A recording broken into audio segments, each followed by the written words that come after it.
Early, on February 29, 2004, the president of Haiti called upon the international community to protect his government from a rebel army advancing on the capital, Port-au-Prince. Hours later, however, President Jean-Bertrand Aristide found himself on a U.S. military jet, surrounded by Marines, being escorted to an unknown destination. Back in Haiti, hundreds of members of his party and cabinet were arrested and imprisoned. More than a year later, as he watches the last remaining months of his term expire, Aristide remains defiant towards those he says forced him into exile for the second time in 15 years. I am still the only elected president of Haiti. They voted for a president. A good number, unfortunately, were killed for that, for defending an elected president. C'est la première fois dans l'histoire du monde qu'un chef d'État élu, démocratiquement élu d'un pays souverain, est kidnappé par les forces spéciales d'un autre État souverain. President Aristide told me that he'd been forced from his home, that he had literally been kidnapped. They told him if he did not leave, he would be killed, and a lot of other Haitians would be killed. Every time the Haitian majority has been allowed to go to the polls, it has voted for the same people with the same agenda. Each time that agenda was pursued, the government was overthrown by military force. Aristide represented a people's reform movement and was trying for the first time ever in Haitian history to be the voice of the voiceless. This was, again, the Haitian people in power, with all the warts and all the sloppiness and anarchy that come with a newly born government. As we attempt to understand how a president so overwhelmingly elected by his people lost the support of the international community, we are confronted by those who defend Aristide and accuse the United States of orchestrating his removal. This is not about anything but the ideology of the far right wing that now really controls the United States government that does not support popular democracy. Orders from on high are that we are to concentrate on this question. Just how much was Aristide responsible? But we don't have to follow the orders from on high. And if we're sensible, we see that the only question was how it would implode. But we are also confronted by those who blame the collapse on Aristide himself. There wasn't any question that things were going to fall apart in Haiti. The immediate roots are part of the tragedy of Aristide. This man failed to deliver. Hopes crashed. President Aristide didn't just make mistakes, he willfully misgoverned, and eventually he paid the price for that because he lost his ability to control the whirlwind of violence that he had unleashed on the country for a decade. As the bitterly partisan debate about one of the most controversial figures of the 20th century continues to rage, it remains clear that Haiti is in crisis. I saw things that people are never supposed to see, that are just inhuman, bodies that you just see. I mean, their daily life is to walk by a body that's being eaten by a dog because it was killed, the night before. It's a setback that's multiple decades backwards. Everything's broken, and everybody knows it. Aristide was not perfect, but he represented an institution. If allowed to grow and prosper, it symbolized another relationship that Haiti would have to the world. The justice that Aristide fought for, that the Haitian people demand, is still existing. Haiti is poor as dirt. Children are still dying. The situation of Haiti defies logic. To see the Haitian people living like that is incredible. My hair is standing on the back of my head right now as I'm talking to you. This is such a waste. This is so undignified. This is a crime against humanity.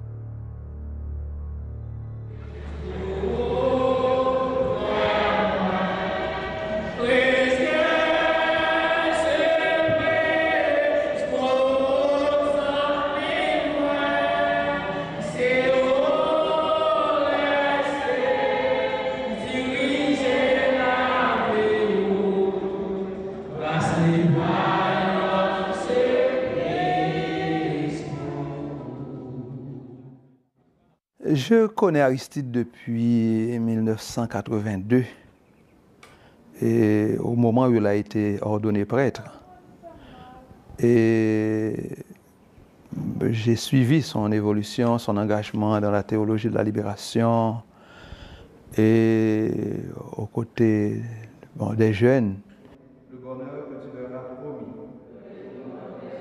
While Father Guir Poulard came to oppose Aristide's presidency and now serves a small, wealthy parish in Jacmel, he recalls his former colleague's commitment to social change. Après plus de 20 ans de dictature et du valieriste, la population haïtienne aspirait à autre chose. Moi, je sentais en lui un homme qui était animé pas seulement de bonne volonté, mais qui était pris, on dirait, par les problèmes de son peuple.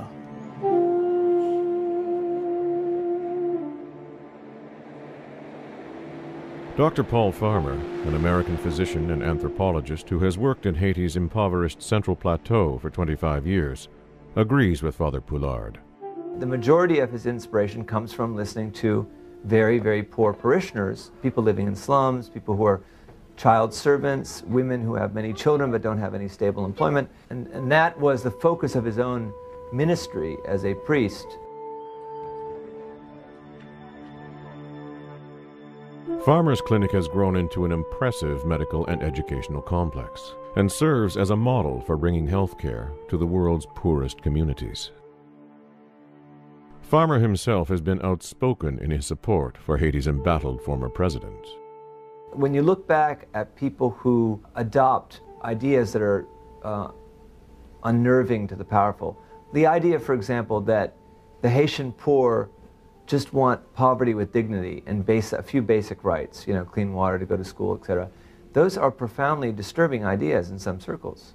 And they're profoundly popular ideas among the poor themselves.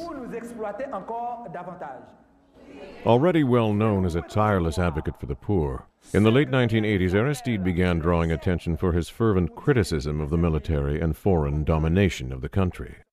Si vraiment ils reconnaissent avoir volé, si vraiment ils reconnaissent avoir volé à travers leurs compatriotes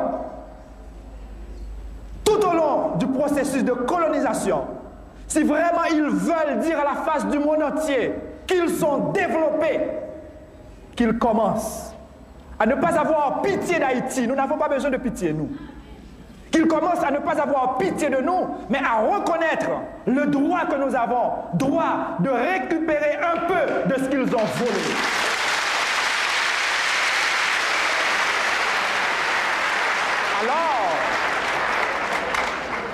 Alors, ils pourront se dire des personnes humaines qui transcendent le matériel pour déboucher sur une dimension spirituelle où la personne humaine se développe continuellement et n'ose pas appeler quelqu'un qui l'a exploité un sous-développé quand lui-même il est le premier sous-développé.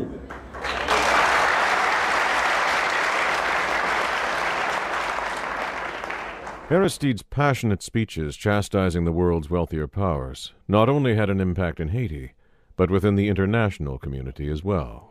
John Shattuck, who served throughout the globe as the Assistant Secretary of State for Human Rights in the Clinton administration, recalls Aristide's significance following the Duvalier dictatorships. Aristide represented a people's reform movement and genuinely, I think, was trying for the first time ever in Haitian history, at least in modern history, to be the voice of the voiceless, the voice of the people who had previously had no source of support and who were constantly the victims of a corrupt elite and a military regime. Aristide and others like him are the opposite, are the result of the Duvalier years. The Duvaliers were there for 30 years almost and created a society that's completely immoral. For over 30 years, François Duvalier and later his son Jean-Claude ruled Haiti as dictators, dominating the population with brutality. Using a ruthless militia of loyalists known as the Tonton Macoute, the Duvaliers expropriated millions of dollars from the Haitian treasury and committed countless human rights abuses. When a popular uprising finally forced Jean-Claude from power in 1986, he fled to France, leaving in his wake a nation ravaged by chaos and violence. Ray LaForest, now a human rights activist, remembers growing up under the Duvalier regime. So Duvalier represented a complete lack of respect for life, abuse, raping of women and children and families, a degradation of the society, just naked aggression, a neo-fascist system. Jean-Claude Duvalier's departure left both a political and security vacuum in Haiti. And for the next 3 years, former Tonton Macoute and army loyalists battled over control of the country, killing countless civilians.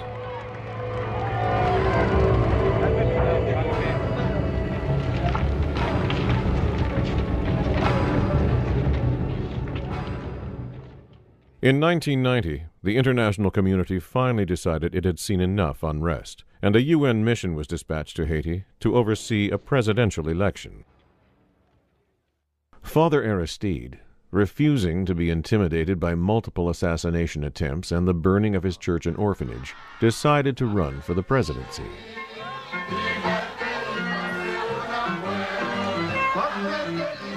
Aristide called his party La Valasse, or the People's Flood, and his grassroots campaign and fiery populist rhetoric instantly connected with the people tired of oppression and suffering. President Aristide came out of Cité Soleil. He was a priest who spoke Creole and talked with the people and communicated. Prior to that time, people in power spoke French. And up comes this priest talking to poor people, and yes, he created for them hope. He communicated with them, and he led the way to change.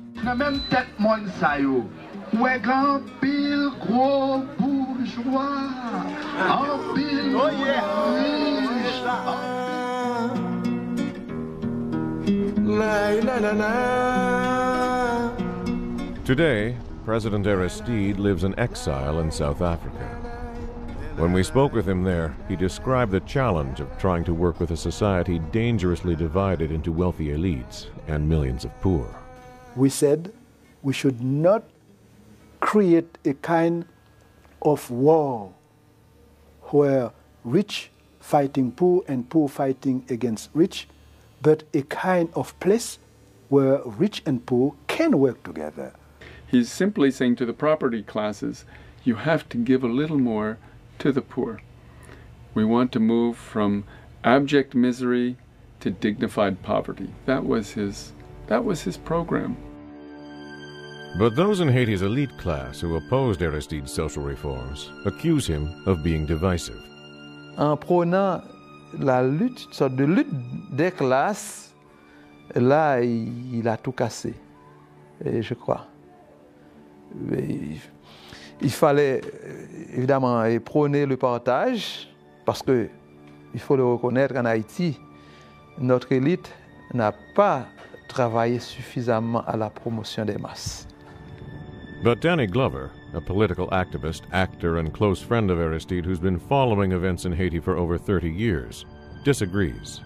To raise the minimum wage just slightly, which was what Aristide attempted to do, to bring medical services to that island, which has not only inadequate medical services, but is one of the leading countries in the region in terms of HIV/AIDS. To bring those things to that island were very minimal things that you do for people who you consider to be human beings. Not all of Aristide's opposition came from within Haiti. 600 miles to the north, the U.S. government had its own ideas for the upcoming election. Noam Chomsky, a professor at MIT who has written extensively about Haiti, remembers the American reaction to Aristide's candidacy. Finally, in 1990, Haiti had its first democratic election. The U.S. was appalled by the outcome. The victor was a populist priest, Aristide, whose support had come from a lively civil society that had developed in the slums and the hills that nobody was paying any attention to, just poor people. And the idea that they would elect their own president was outrageous. The U.S. at once moved to try to undermine the democratic government withdrew aid, transferred aid to opposition elements.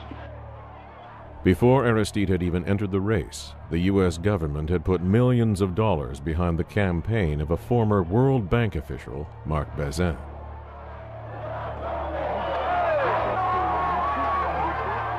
Despite this support, on December 16, 1990, Jean-Bertrand Aristide became the first democratically elected president of Haiti, with a staggering 67% of the vote. It was a boldly voiced mandate. But while the Haitian people rejoiced, Aristide's opponents, both in Haiti and within the U.S. government, began to explore more palatable options. When the United States picked Marc Bazin to be the candidate, he comes that little scraggly guy who's talking about union rights, who's talking about, reivindication of the Haitian people. And because he was able to bring them together so well, I mean, within 3 months of being a candidate, Aristide won the election with a huge plurality. The U.S. was extremely terrified of the potential for Aristide. Aristide's talk of union rights and higher minimum wages in Haiti put at stake for the U.S. business community 20,000 assembly line jobs, contracted at less than 50 cents a day by corporations like Disney and Walmart. Sweatshop labor formerly protected by the island's heavily armed elites and political instability. The forces that were at work were long-standing supporters of the old regime in Haiti, particularly the old military regime, but also some of the Haitian elites. There were support for those elites in the old regime in the U.S. Congress.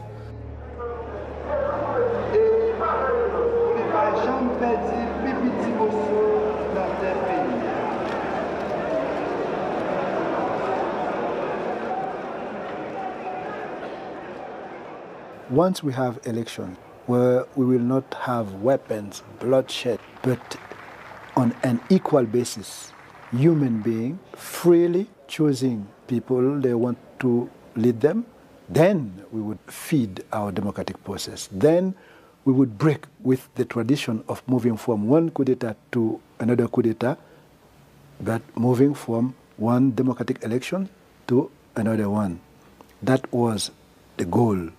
Aristide represented a threat to them because Aristide was the voice of the 85% of the country who had never been heard. If that can happen in Haiti, then it could happen in Colombia, and it's obviously happened in Venezuela, it can happen in Peru, and so on down the line. And they do not want those kind of popular democracies because they believe that they will confront U.S. economic interests. In 1990, Haiti had the first free, fair, democratic elections when I became president. 7 months later, a coup happened. At that time, Bush's father was the president of the United States.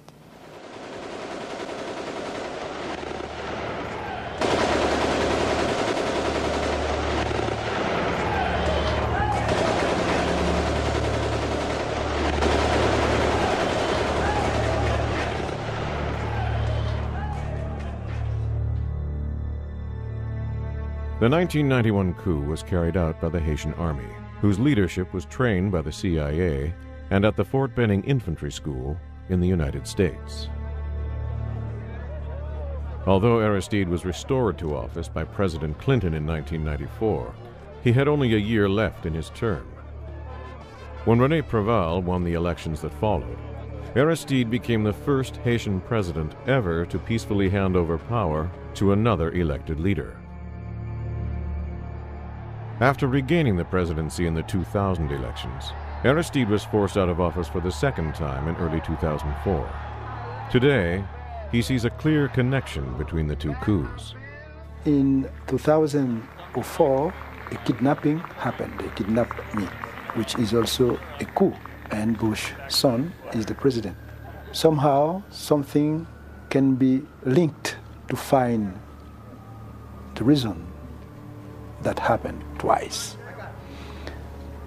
So I think they wanted to continue what they started in 1991 through the first coup. Hold on for a second. Hold on for a second, please. President Aristide resigned He has left his country. The Constitution of Haiti is working. There is an interim president, as per the Constitution, in place. I have ordered the deployment of Marines as the leading element of an interim international force to help bring order and stability to Haiti. I have done so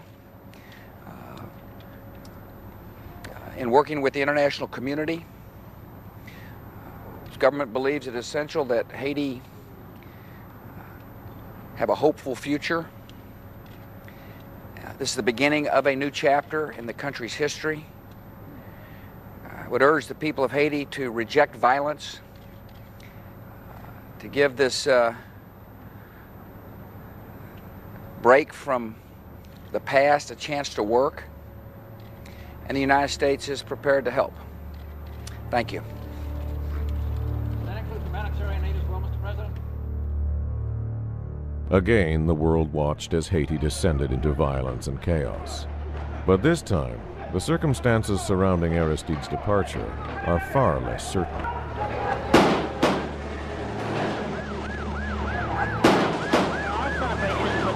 Also a lot of gunfire security out on the street. The streets of Haiti's capital erupted.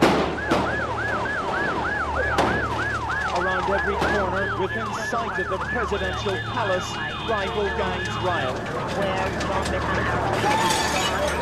Soleil and Bel Air right now are being strafed by automatic gunfire by former military riding around in pickup trucks who apparently are not considered to be bound by the 6 p.m. curfew that the United States has put in place in Haiti tonight.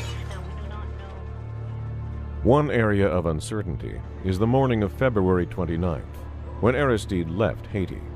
It is known that he departed on a U.S. military jet and that he was kept unaware of his eventual destination. After more than 20 hours in the air, he was deposited in the Central African Republic, a nation the United States has no diplomatic ties with. Ira Kurzban, who served as general counsel to Aristide's administration, elaborates.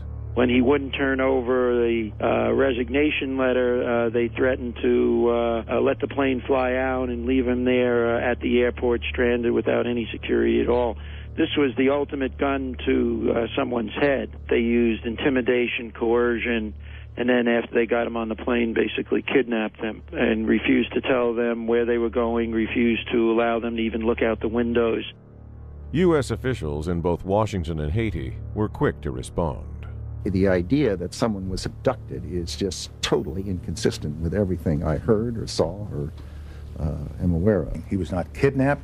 We did not force him onto the airplane. He went onto the airplane willingly, and that's the truth. We didn't request his departure. You went yesterday to the palace at night? No, I did not. Representatives of you? Did the U.S. push President Aristide out of power? President Aristide made a decision for the good of Haiti, and I think Roger Noriega, the current Assistant Secretary of State for the Western Hemisphere, echoed his colleagues' denials.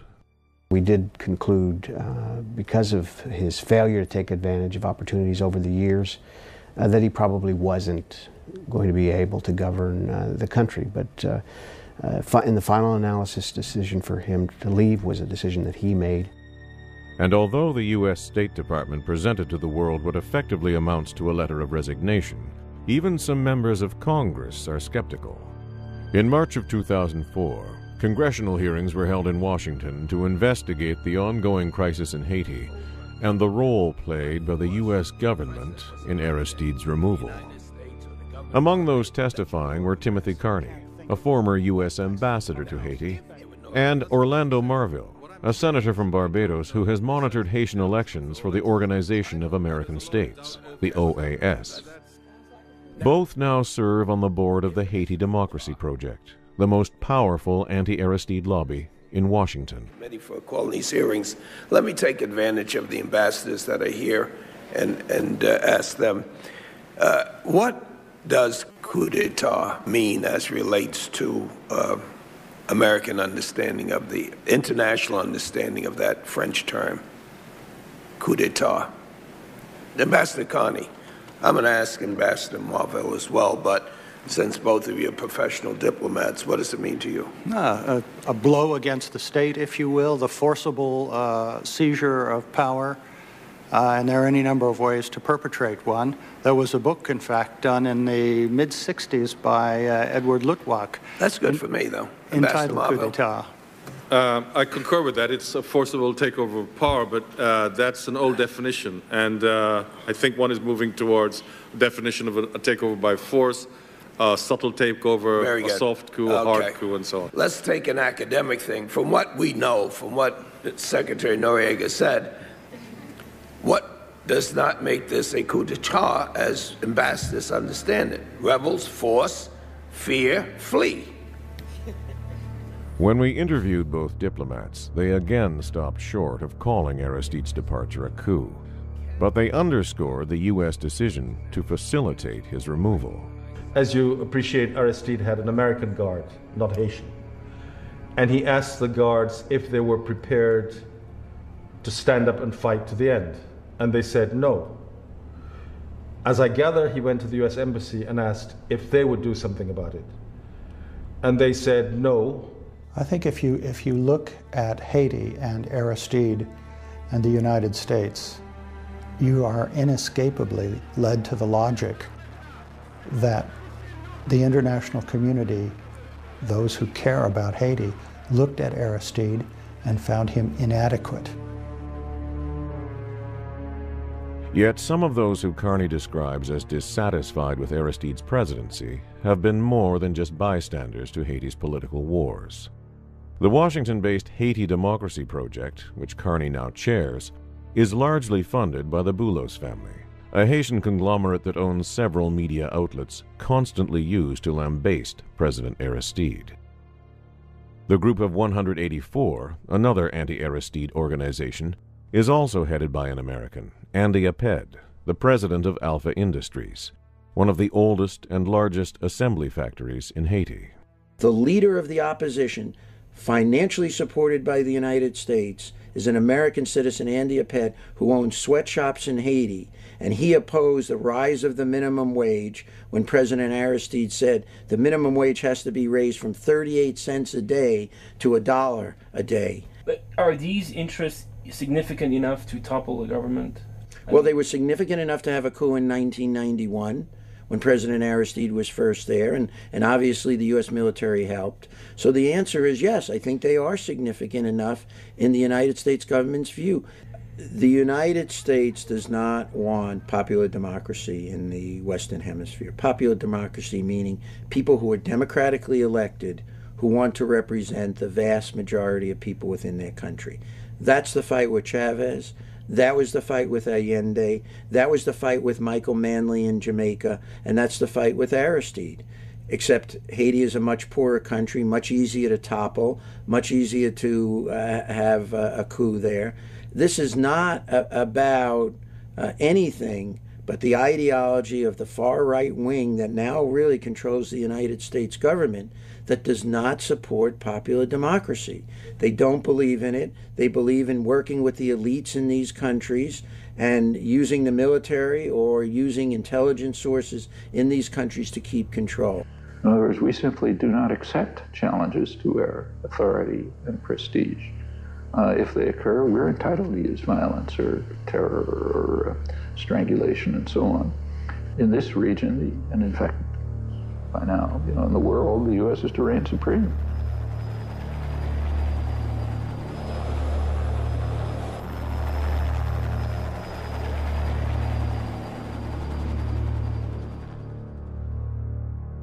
Actually, in Haiti, what we have is a real genocide. The huge majority of the people, as Lavalas, they are in hiding.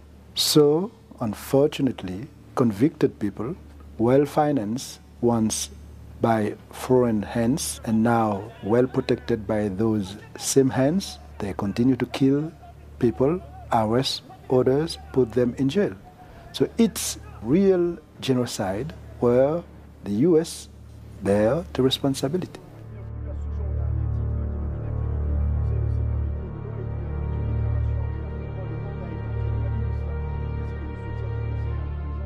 Yet not all in Haiti were affected by the violence and chaos of the 2004 coup. In Pétionville, where many of the elites who opposed Aristide's presidency live behind locked gates and armed guards, we asked if such a violent overthrow could have been avoided. A sociologist and writer well known in both Haiti and abroad, Lennox Urban opposed Aristide's presidency. La transition qu'on voulait pour Aristide, c'était pas d'abord le départ d'Aristide comme tel. C'était une transition qui permettait de maîtriser la police, qui était truffée de bandits introduits par Aristide, habillés même en policiers par Aristide, et des moyens pour juguler les gangs que Aristide appelait les bases de son parti. C'était ça le problème principal. Donc on en voulait à Aristide pour ça. Et donc, si on arrivait à contrôler cela, Aristide aurait pu rester au pouvoir. Mais Aristide n'a même pas compris cela.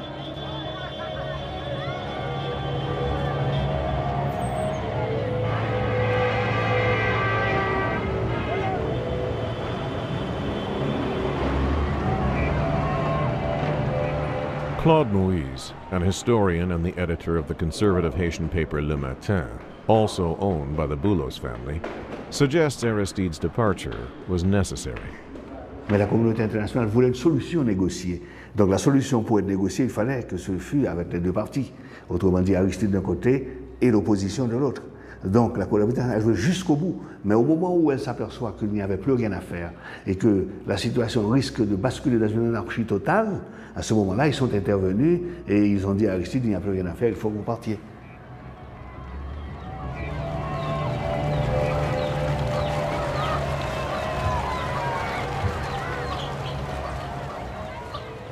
L'événement qui a fait perdre à Aristide tout son crédit, c'est d'abord les élections de l'an 2000. On sentait que les Haïtiens croyaient qu'ils allaient vers un certain progrès de la démocratie. Or, on a vu qu'Aristide a tenté de manipuler, et il a réussi. Là, on a trouvé ça extrêmement suspect. C'est à partir de là qu'on voyait que Aristide s'accrochait à un pouvoir qu'il voulait absolu. Toute la crise va se développer autour des élections jusqu'à la chute d'Aristide. The controversy that arose during the parliamentary elections in May of 2000 in Haiti posed a new kind of challenge for Aristide. First, his opponents accused the Lavalas party of stealing 8 Senate seats. In the months that followed, leading up to the presidential elections in November of that same year, the controversy gained momentum, and the international community leapt at the chance to condemn Aristide's party. Aristide again won the presidency with an overwhelming majority, this time by 91%. And although the results of his election were never seriously questioned, the controversy surrounding the parliamentary elections was used by the opposition and the media to stain his presidency. They lied by creating the confusion between 2 different elections. One was in March, the other one was in November. The presidential election was in November. 2 different elections. But they lied by creating the confusion as if it were just one single election. When we spoke with Ira Kurzban in Miami, he blamed the controversy on the Bush administration. They saw after the May 2000 election that the Famille Lavalas party was going to be in power for the next 20 or 30 years. This was not only about Aristide, and was not, I would even say, principally about Aristide. It was really about the destruction of the Lavalas party, because the Lavalas party is what represented the majority interest. At the congressional hearings in 2004, Secretary Noriega again tried to use the 2000 parliamentary elections to question the legitimacy of Aristide's second term. And the fraudulent parliamentary elections once again in May 2000. This series of farcical electoral exercises. I was there, Mr. Noriega. Let's really understand what the fraudulent elections are all about so that the American people understand them. The elections themselves were relatively well done, given the situation in Haiti at the time. It was about whether that certain runoff for 7 Senate seats would occur. Is that a fair statement, Mr. Noriega? Yes, it is an accurate statement. Thank you.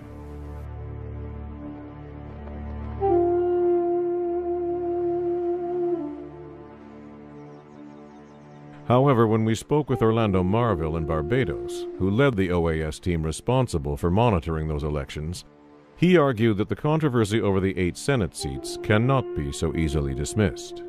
Everybody had put everything into this electoral process, believing it would be clean. In the senatorial vote, Fami Lavalas was winning, but they were not winning everything. When we realized that the counting was strange, we sat down, went through it again, and said, there's been some fishing here. There's something strange going on. According to the Haitian Constitution, to be elected as a senator, one must receive an absolute majority of votes, at least 51%. If no candidate obtains a majority, the law requires a runoff. The OAS election observers, however, concluded that the Electoral Council had declared 8 Lavalas senators victorious who had not achieved an absolute majority. While all 8 had been the leading candidates, a runoff was required for their elections to be valid. I drafted a letter to the president, René Préval, and to the president of the Electoral Council. And the president called me in the following day, and I said, look, this is a simple matter. He's winning. All he has to do is to say, have the second elections, and we're home. Just for these senators? Yes. Yet it is not entirely clear how Aristide himself, who held no official position at the time, can be blamed for the council's refusal to hold a runoff election. President Aristide, as soon as he was elected, had 7 of those 8 senators resign their seats, and President Aristide sent a letter to the OAS saying that they would redo that election. In the letter, Aristide first stated, "I am now in a position to inform you that the 7 contested senators have resigned." The letter also asked the council to set the date for elections of the contested seats in a timely manner.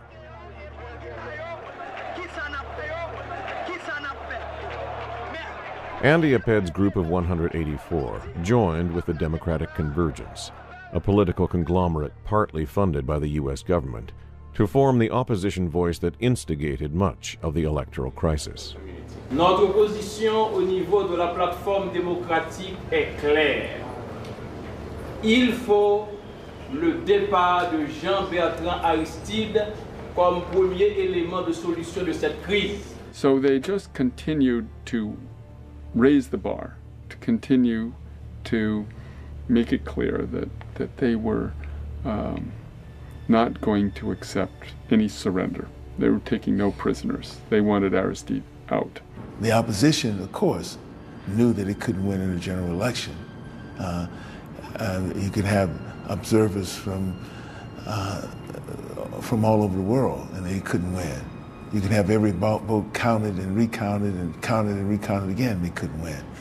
So the only way in which they could actually assert themselves and take power was to create the kind of crisis and conflict that ensued. Those 8 contested seats were ultimately used as the excuse for a full-scale embargo on Haiti, which was really designed not to do anything about those 8 seats, but really designed to topple the Lavalas government. With a population of nearly 8 million, a jobless rate hovering near 70%, a well-armed elite unwilling to pay taxes, and a federal budget of only $300 million, Haiti was a nation most desperately in need of foreign aid. Yet throughout the 1990s and into this millennium, the U.S. government blocked the international financial institutions from helping the first democratically elected government in Haiti's history.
With few financial resources to maintain control of an impoverished nation, President Aristide frequently spoke out against the embargo.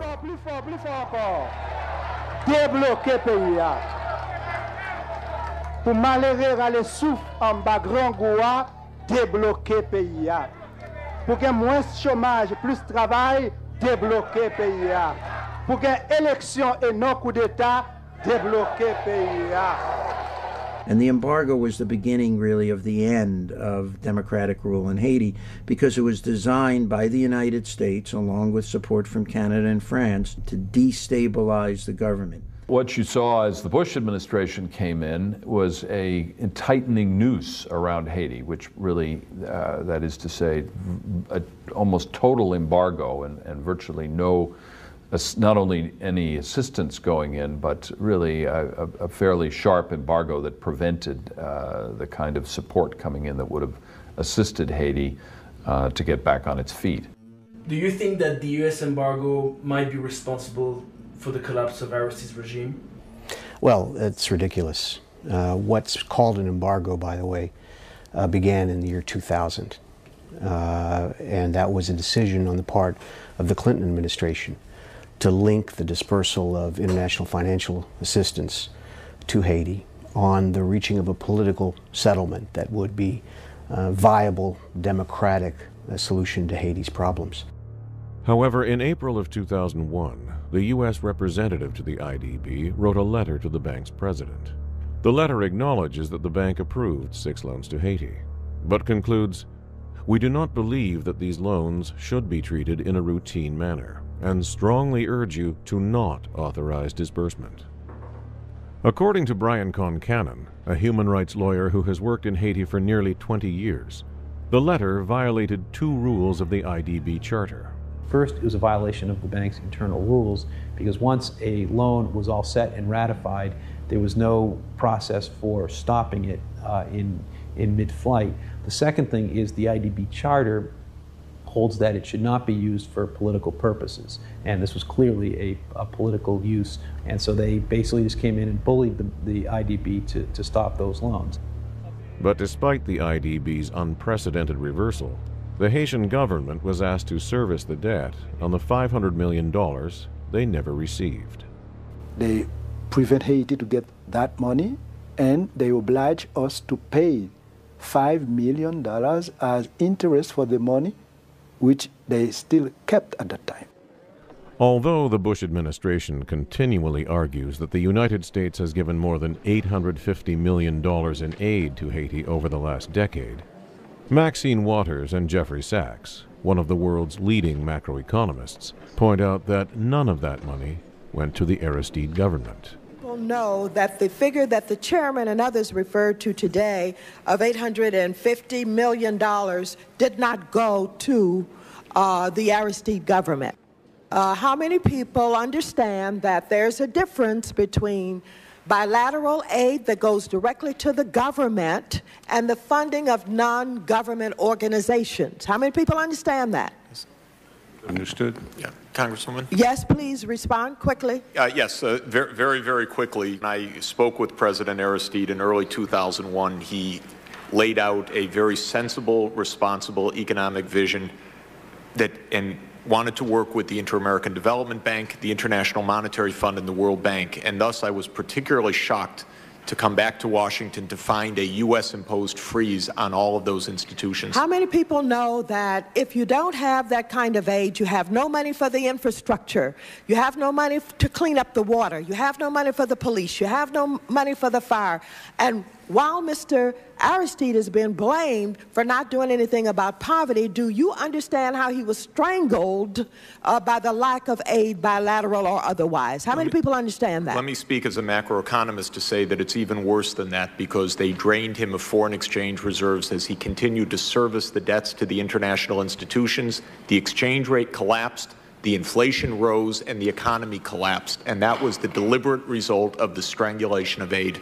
Well, I hope we can get rid of some of the lies and misconceptions about all of this money that has gone to the government when in fact it has not. And I don't want to hear that said anymore. So I just wanted to get that on the record. The gentlelady's time has expired. Thank you so very much. By withdrawing all financial aid, not only from the United States, France, Canada, the European Union, but also the United States using its considerable power in the Inter-American Development Bank, the World Bank, and the IMF, using all of those to create a full-scale economic embargo.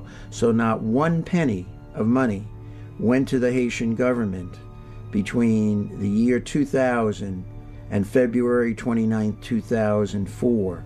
Without shutting off all assistance to the Western Hemisphere's poorest country, it would have not been possible to, to have such a small number of even heavily armed people sweep through Haiti. The United States wanted to prevent Haiti to go through a democratic process. They gave weapons to thugs from Santo Domingo to Haiti. They went to kill people. Every year, they spent about $55 million US, and last year, it went up to $70 million US, financing thugs, convicted people, political parties. Even James Dobbins, who worked in Haiti on behalf of both the Clinton and Bush administrations, and is now a consultant for the Rand Corporation in Washington, acknowledges the mistake. I think that the decision to cut off all assistance to Haiti in 2000, a decision which wasn't just American, by the way, but which Europe agreed to, is directly responsible for the disintegration of Haitian institutions and the weakness which would allow 200 armed criminals to overthrow the government. And as James Dobbins suggests, it is not only the U.S. government that has been blamed for Haiti's descent into chaos. For Napoleon's France, Haiti was the Republic's most valuable colony in the New World, capable of generating immense wealth on the backs of the island's enslaved population of Africans.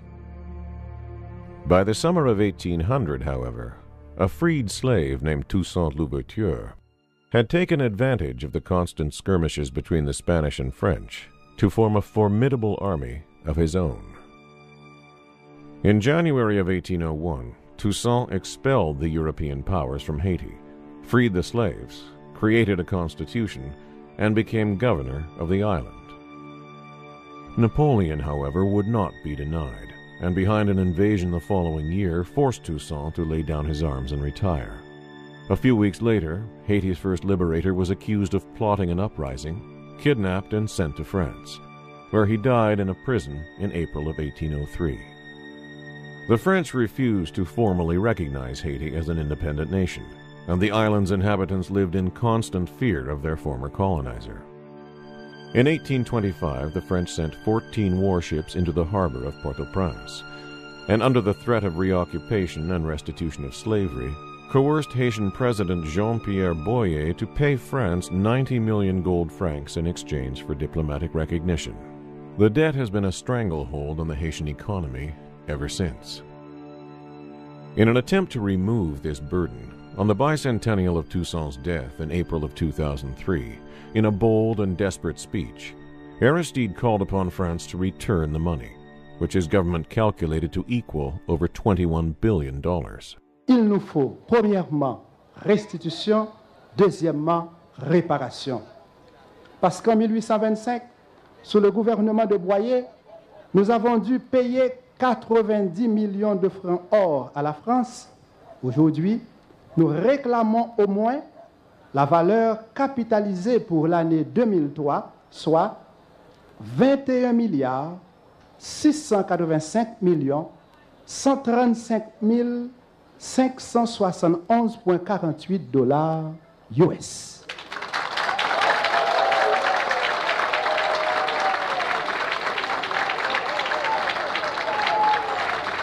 C'est vrai qu'au cours du XIXe siècle, la France a négocié très dur les conditions de la reconnaissance diplomatique d'Haïti et a imposé à ce gouvernement, ce qu'on ne pourrait évidemment absolument plus faire aujourd'hui, de payer une dette pour les spoliations des colons français. Enfin, ce sont des choses qui seraient inconcevables aujourd'hui et qui ont lourdement pesé sur l'économie d'Haïti pendant tout le XIXe siècle.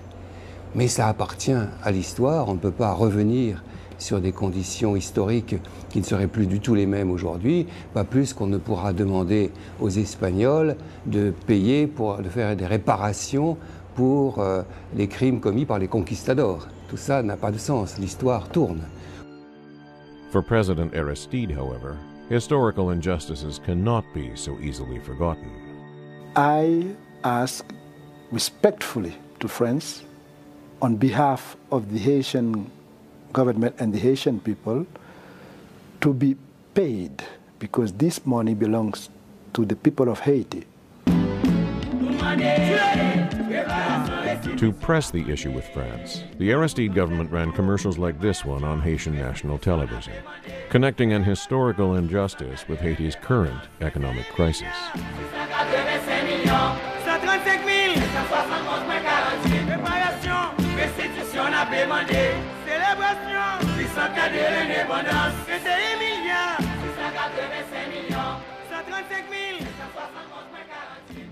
Aujourd'hui, la France est là pour coopérer, elle va coopérer avec Haïti, elle souhaite le faire, développer cette coopération, mais pas à la suite d'un calcul de boutiquier, inspiré d'ailleurs par des avocats américains, rembourser un argent qu'elle ne considère pas devoir. There's no doubt that the issue of reparations irked the French a good deal, no matter what they said. And I personally worked on the reparations case. I was the lawyer who was going to bring the action on behalf of the Haitian government on reparations. And I can tell you the Haitian government had a very strong case that would have embarrassed the French government. They knew it, despite their denials and saying, oh, this is nonsense and so forth. They were so concerned about it that they stole legal documents. Their consul in Haiti somehow got internal legal documents regarding the claims that were going to be made against the French government. So as much as they were saying publicly that this was something that was not that important, they were busy trying to find out everything they could about the action that was going to be brought against them. The difference between the Haitian case for restitution is that it is a strong legal case as well. Haiti was the subject of multiple trade and diplomatic embargoes from 1804 on. Haiti's claims, even 100 years ago, they were outlined in legal documents and treaties, and the threat of force was used to, and restoration of slavery, was used to push Haiti into signing these unfavorable agreements with France. Burkhardt is familiar with Farmer's criticism. Ah oui, Paul Farmer a été un soutien inconditionnel d'Aristide sur ce dossier de la réparation. C'est un peu dommage parce que Paul Farmer est une grande figure, quelqu'un qui a fait un travail admirable en Haïti, mais il s'est lancé dans cette histoire avec une naïveté qui nous a tous surpris et il a suivi les idées d'Aristide à un point absolument incroyable, car en fait ces idées ne tenaient pas debout.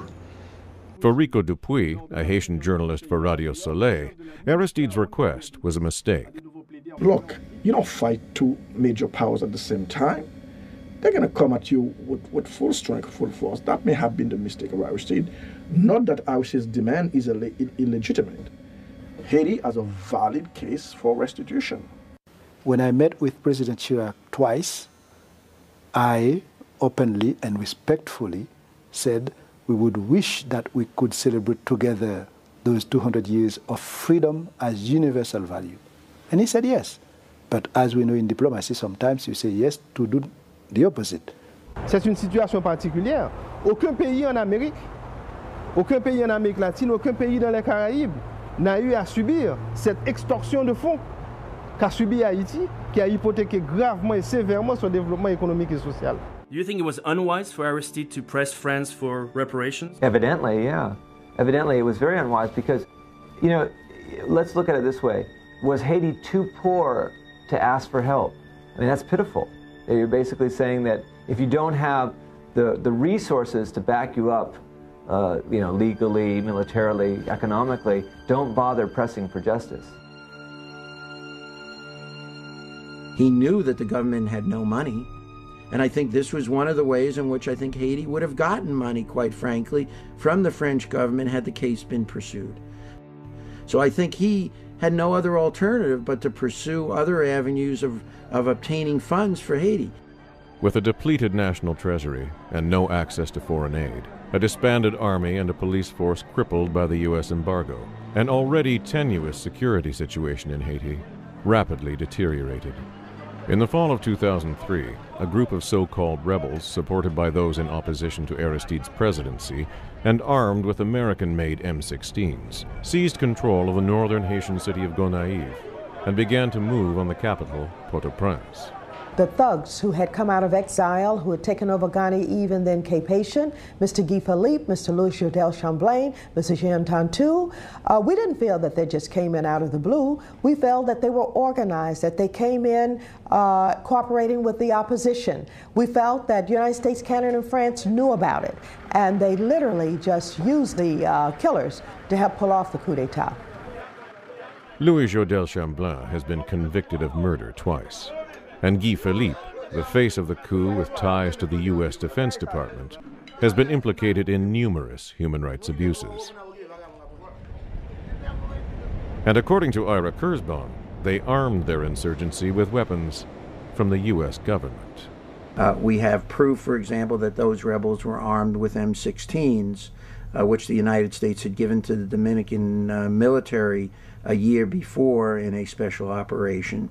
We know that the people who were in charge of the so-called rebels, about 80 or 100 of them, first of all, were fully trained and integrated into the Dominican Army, something that the Dominican Army would never do without getting the green light from the Defense Department in the United States. In order to have a coup, you have to have planning and resources, finances, especially when there's no military in the country anymore, when the military's been demobilized.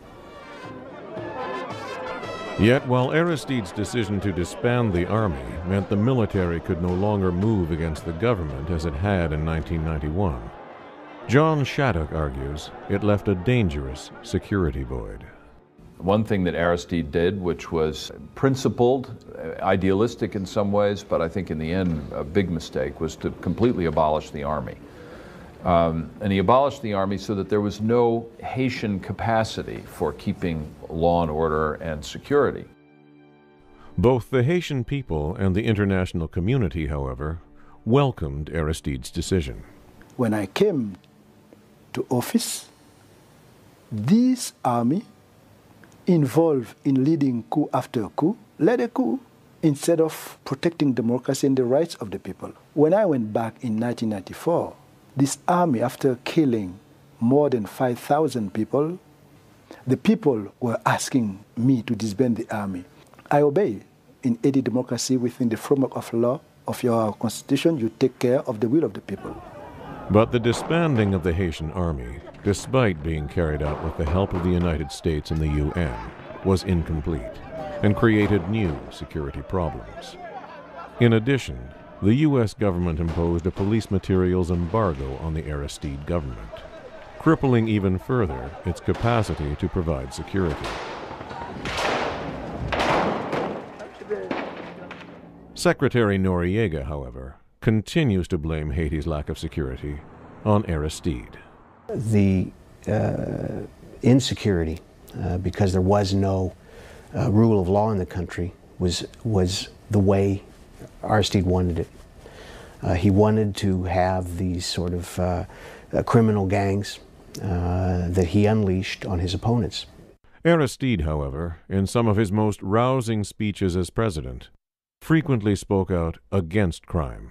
Nous mettons femmes sur nous, nous mettons garçons sur nous, pour nous capables de combattre la misère, nous ne pouvons pas tolérer l'insécurité dans le pays.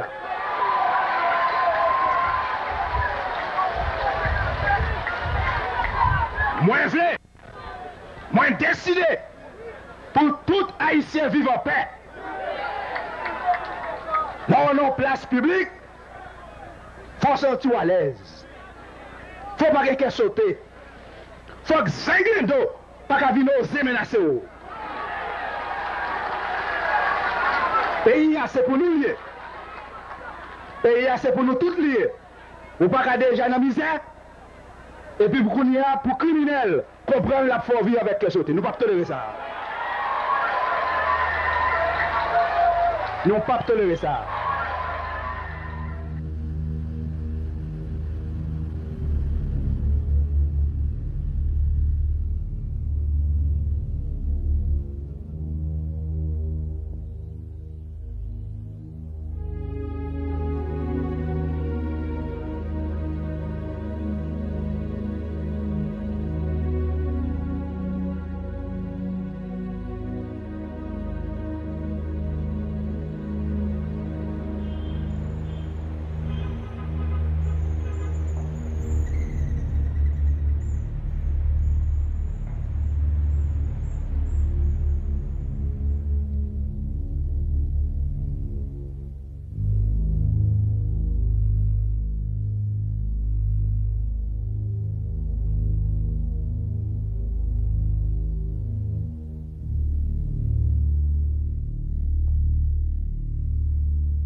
For James Dobbins, the cycle of violence in Haiti that began long before Aristide's presidency is not necessarily an inherent problem, but rather one promoted by a lack of assistance from the international community. I mean, you know, they say that history repeats itself first as tragedy and then as farce. In Haiti's case, it's always tragedy. Aristide is the 35th Haitian president to be driven from office. This is the 4th American intervention in 90 years. Aristide himself has been driven from office twice. Everything seems to come around and repeat itself in endless cycles. How do we break this cycle? It's not going to happen in a year or two. It's only going to happen through an extended application of international engagement. So you don't have an alternative in Haiti. It's too weak to isolate and cut off assistance unless you're prepared to follow that up with a military intervention. Rather than blaming the international community, however, Secretary Noriega believes the political violence in Haiti is mostly the result of Aristide's leadership. President Aristide didn't just make mistakes. I think he willfully misgoverned. He undermined the rule of law at every turn. He denied political opponents an opportunity to contribute and participate peacefully in the government of the country. So it's a failure of the person, but it's a willful decision on his part. And eventually he paid the price for that because he lost his ability to control the whirlwind of violence that he had unleashed on the country for a decade. Do you have evidence that supports these allegations against President Aristide? We know his record. I indicated to you that at least a half a dozen prominent killings of political opponents took place. Hit squads operating out of the National Palace from using weapons, and we have the ballistic information that proves this, that were out of the inventory of the Palace Security Unit, which was directly accountable to him. His key security aides are implicated in these political murders. So we think that that's the way the men operated. And in recent weeks, we see his supporters threatening to behead people, and indeed people are beheaded. Are we witnesses to this? No. But I think we can draw certain conclusions about who is wielding this kind of political violence. But for Brian Concannon, who has investigated human rights abuses in Haiti since the early 1990s, these accusations are baseless. Now, I would say that Jean-Claude Duvalier stole hundreds of millions of dollars. I would say that the de facto regime gave guns to civilians to commit human rights violations because I have the documents to prove it. Those accusations keep getting made against Aristide, and again, there's no proof. And it's a source of continual frustration that those types of accusations keep getting out there and people credit them without asking for the normal standards of proof that you would ask for in any kind of a case. It's time for those people who think they have something concrete that they can share about Mr. Aristide that should have led to the ouster of a democratically elected president to put it on the line. When you look at the situation today, even with UN troops on the ground, and you look at the situation before February 29th, okay, it's certainly in 2001 and 2002, and even during most of 2003, Aristide performed a miracle. With somebody who had no money, 3,000 police, he was able to keep, in effect, the lid on everything.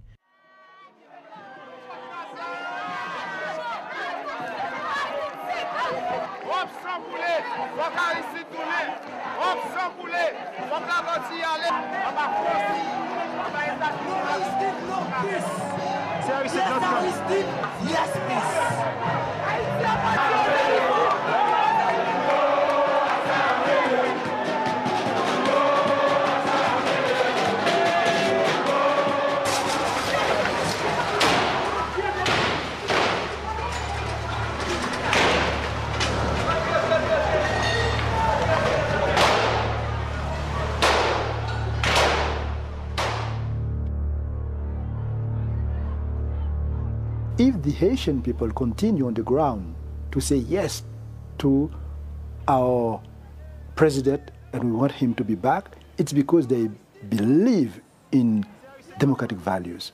They voted for a president. The mandate was for 5 years.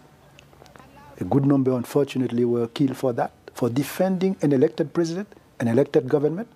And others today are killed just because they continue to ask for the respect of the vote, showing their commitment to live in a peaceful and democratic society. While their supporters march for the return of the president they elected 4 years ago, the Lavalas leadership remains in Haitian prisons or in exile. One of those leaders is Mario Dupuy. When interviewed in Miami, he argued that political repression has not confused the Lavalas party structure. Famille Lavalas n'a pas de problème de leadership. Si vous allez n'importe où en Haïti, dans la section communale la plus reculée, vous demandez à un Haïtien qui est le chef de famille Lavalas, il vous répondra Jean-Bertrand Aristide. Donc, l'organisation n'a pas de problème de leadership. Donc, c'est un leadership reconnu et incontesté au sein de l'organisation. Yet for Gérard Latortue, Haiti's interim prime minister, the Lavalas party structure must change. Vous voyez, pour vous dire la vérité, pour moi, le président Aristide, c'est déjà le passé. Je ne voudrais pas même revenir et surtout ça, mais n'empêche qu'il exerce un pouvoir et sur certains de ses partisans. Peut-être qu'il continuera à l'exercer aussi longtemps que peut-être Hitler ne cesse d'exercer une influence sur l'extrême droite du monde entier. Nous invitons tous les partis politiques, y compris le parti Lavalas de M. Aristide, à joindre le processus électoral parce que, comme on le sait bien, dans une démocratie, le pouvoir ne peut s'acquérir que par les urnes, par le vote, et non pas par les armes. Comment voulez-vous, moralement, politiquement, nous puissions demander à la population d'aller participer dans un processus électoral sans garantie et à la famille Lavalas de participer dans des élections quand ses dirigeants, ses cadres sont en exil? La preuve, son représentant national est en exil, le président de la République. Ses dirigeants connus et influents sont en prison. Yvon Neptune et compagnie, Anne, etc. Yet the accusation that human rights abuses and political repression have become rampant in Haiti since the coup is not coming only from Lavalas members.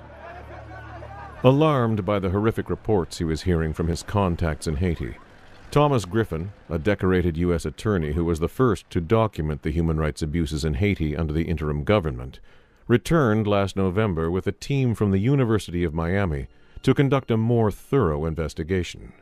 I came back with probably over 200 photographs and about 300 pages of notes and some tape recordings. I saw things that people are never supposed to see, that are just inhuman. I mean, my report does show plenty of pictures of bodies that you just see. I mean, their daily life is to walk by a body that's being eaten by a dog because it was killed, the night before. Or the police had charged through and shot a lot of people the day before.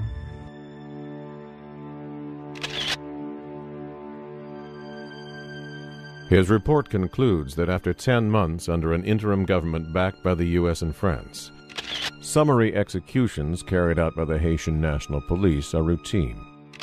Haiti's brutal and disbanded army has returned to occupy much of the countryside, and former members of Aristide's administration and Lavalas leaders fill Haiti's prisons with no real charges brought against them. The most articulate voices and the most spirited voices for democracy in Haiti are being allowed to die from starvation and from violence. It's a setback that's multiple decades backwards. Everything's broken, and everybody knows it. In February of 2005, we encountered what the UN called a cleaning operation in the Port-au-Prince slum Bel Air. Amidst this heavily armed presence, few dared to appear on camera or speak to us about Aristide or Lavalas. C'est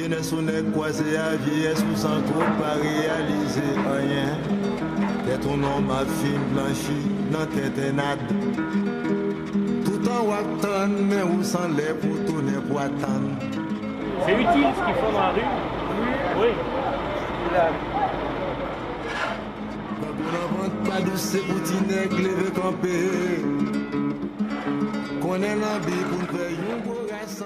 Aristide lui-même son président gentil.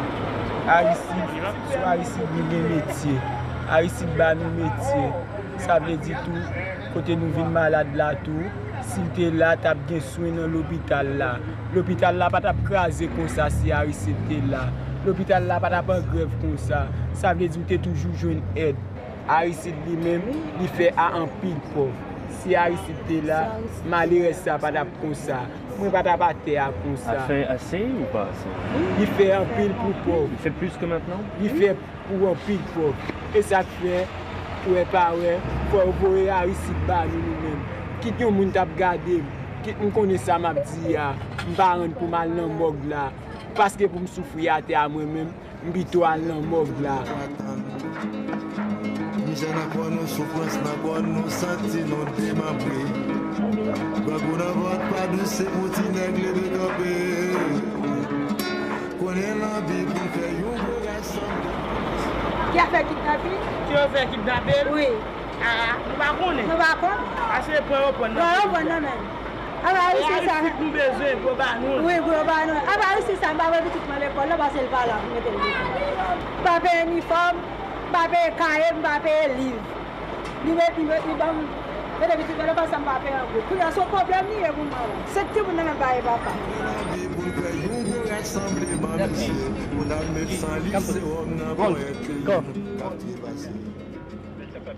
Despite economic embargoes imposed from abroad, relentless attempts on his life, and ceaseless criticism leveled by foreign governments and wealthy elites, President Aristide is proud of what he was able to accomplish while in office.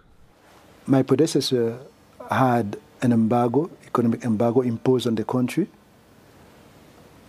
And when I had that as a legacy, it was reinforced by the U.S. not willing my government to get the credit to implement social programs. Despite of that, we could do more than when Duvalier's regime for 30 years and others did in the past. In 190 years, we had only 34 secondary public schools. When we compare our mandates, we will realize we could move from 34 to 138 secondary public schools. It was not normal after 200 years of independence to have only 1.5 Haitian doctors for each 11,000 people. Despite of the economic embargo, we invested in building a university. There we already have a medical school with 234 students, and unfortunately, they had to leave when the kidnapping or the coup d'etat happened last February. So we trust human beings. We invest in human beings. When you say what's Aristide's future, you're also saying what's Haiti's future. You know, it's not easy to, erase people's memories. And the people who I'm around, the patients, people in the hills, as you said, they're very attached to this guy, and they're not going to forget about him.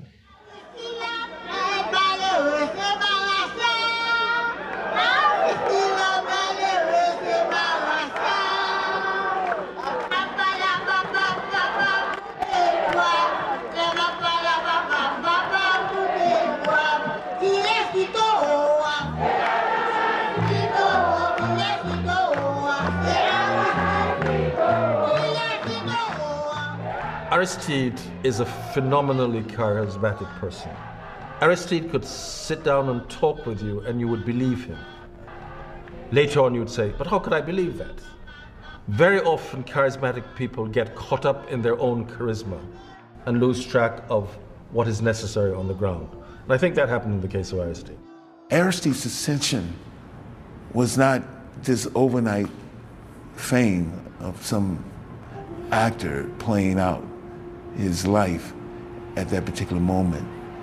Aristide's ascension was a manifestation of a yearning that people had, a desire that people had, a chance that they took, a risk that they took. And those are the real losers in the game. The cheap fix is not really going to work.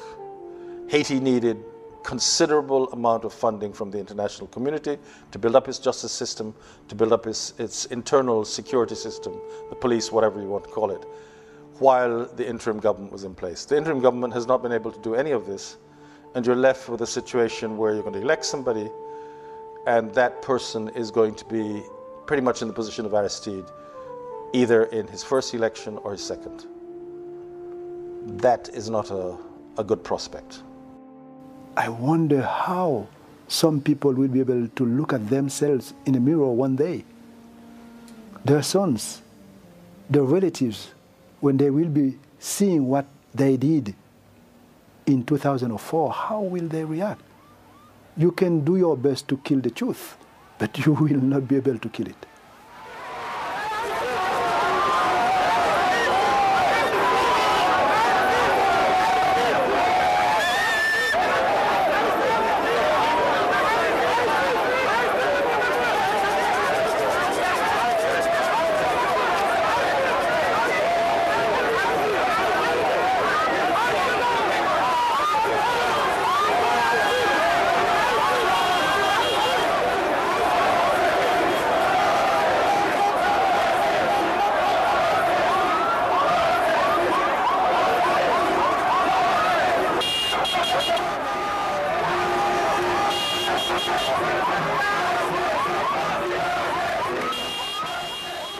The Haitian people, despite of so many people, thousands they killed, although the United Nations are there, they continue to demonstrate in a non-violent way because they believe they are the future of their country. They will not wait for the world to give it as a gift to them, but they are doing their best to protect what they have to protect: freedom, democracy, dignity.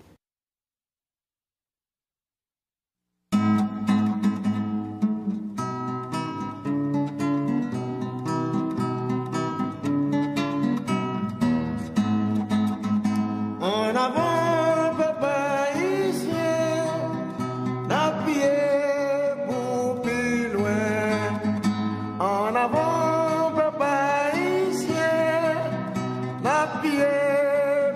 plus loin.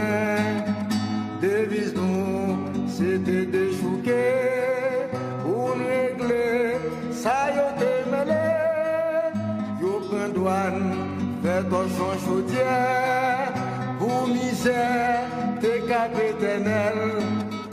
En avant, papa haïtien, ma prière pour plus loin. En avant, papa haïtien, ma prière pour plus loin. N'apteke, pour que ma blave une grazenade. Ça c'est peuple voyant, qu'a poussé avec la foi. N'apteke, joue ma blave une grazenade. Sans violence, sans vengeance, l'archimé ou développement. Ensemble, si nous allons, ensemble, nous va arriver. Ensemble, si nous l'idée, ensemble, n'a progressé. Ensemble, si nous allons, ensemble, nous va arriver. Oh,